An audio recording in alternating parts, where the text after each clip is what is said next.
오늘 하세나 본문은 열왕기하 2장 15절에서 25절까지의 말씀입니다. 그때 여리고에서부터 따라온 예언자 수련생들이 강 건너에서 이 광경을 보고는 엘리야의 능력이 엘리사 위에 내렸다 하고 말하면서 엘리사를 맞으러 나와 땅에 엎드려 절을 하였다. 그리고 엘리사에게 말하였다. 보십시오. 여기에 선생님의 제자들이 50명이나 있습니다. 우리들은 모두 힘 있는 사람입니다. 우리들을 보내셔서 선생님의 스승을 찾아보도록 하십시오. 주님의 영이 그를 들어다가 산 위에나 계곡에 내던졌을까 염려됩니다. 그러나 엘리사는 보낼 필요가 없다고 말하였다.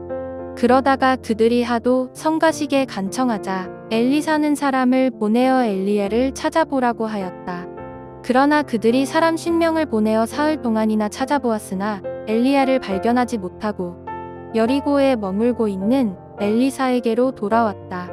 엘리사가 그들에게 말하였다. 내가 너희들에게 가지 말라고 하지 않더냐?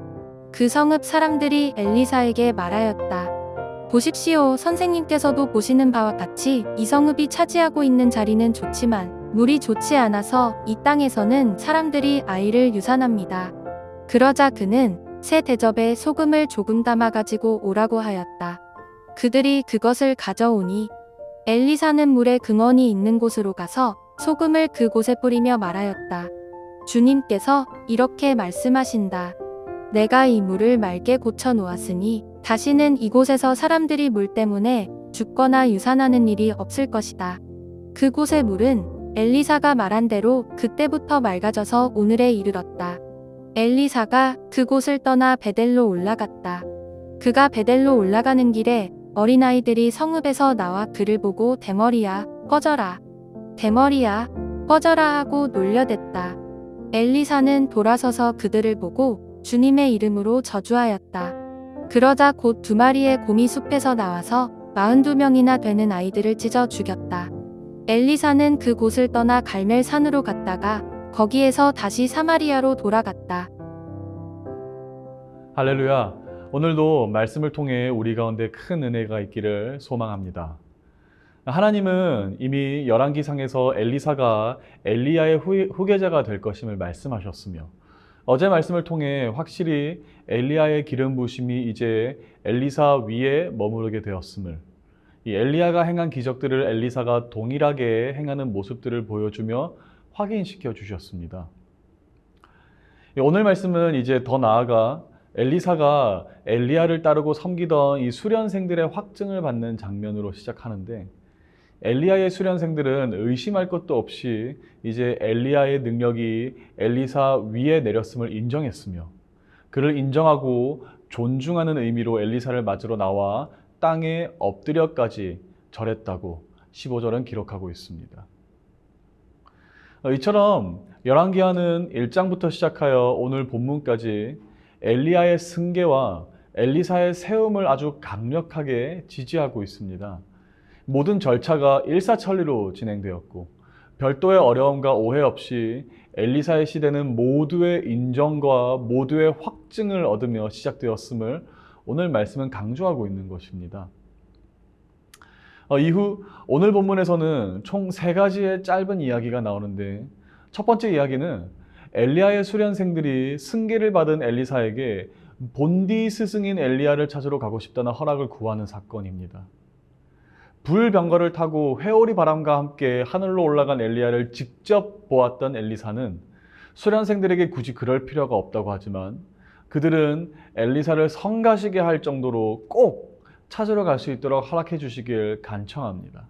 그리고 물론 그들은 엘리야를 찾지 못하고 이 모든 사건은 내가 너희들에게 가지 말라고 하지 않더냐 라고 재확인시켜주는 엘리사의 말로 마무리됩니다.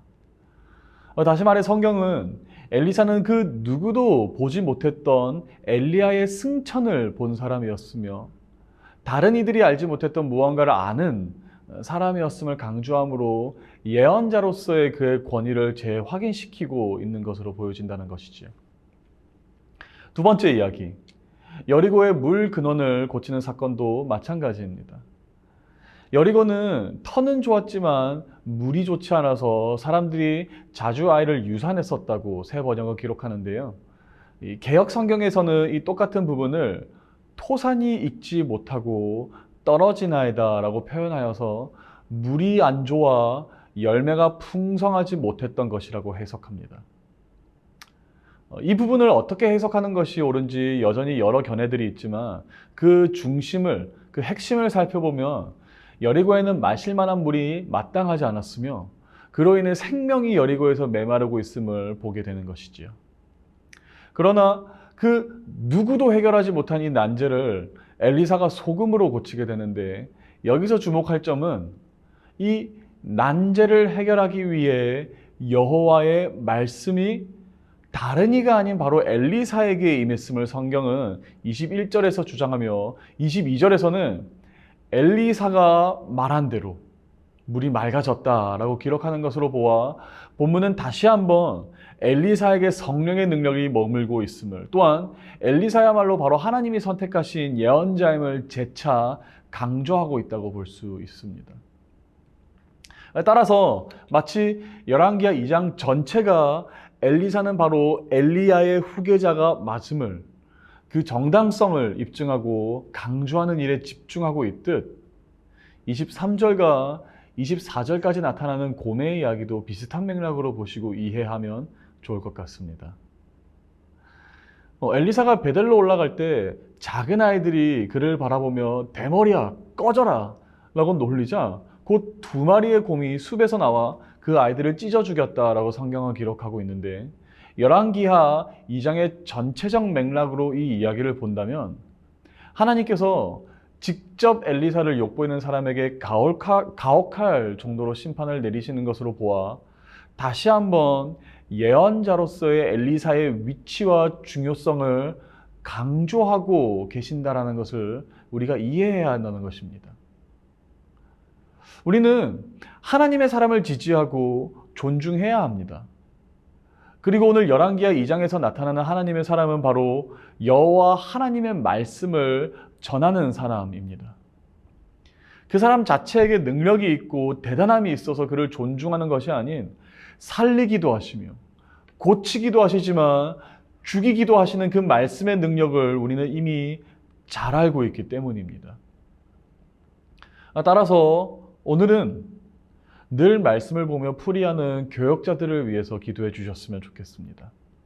사람의 능력이 아닌 하나님의 능력으로 살아가는 저희가 될 수 있도록 기도해 주시고, 오늘도 열방에서 주의 말씀으로 하나님의 능력을 선포하는 선교사님들을 위해서 기도해 주시고, 무엇보다 엘리사의 마음으로 택하신 족속이자 왕 같은 제사장으로 살아가는 모든 성도를 위해 우리 형제와 자매들을 기억해 주시고 기도해 주시기 바랍니다. 그렇게 서로 존중하고 지지하기 시작할 때 엘리야와 엘리사가 이스라엘 가운데 행한 놀라운 회복의 역사가 오늘 우리 가운데서도 일어나게 될 줄로 믿습니다. 오늘의 하시조는 통일을 위해 기도하는 것입니다. 통일을 열망하는 마음을 주시고 또한 평화롭고 정의로운 미래를 준비하는 교회가 되기를 함께 기도합시다. 그럼 오늘의 하시조 함께 하시죠.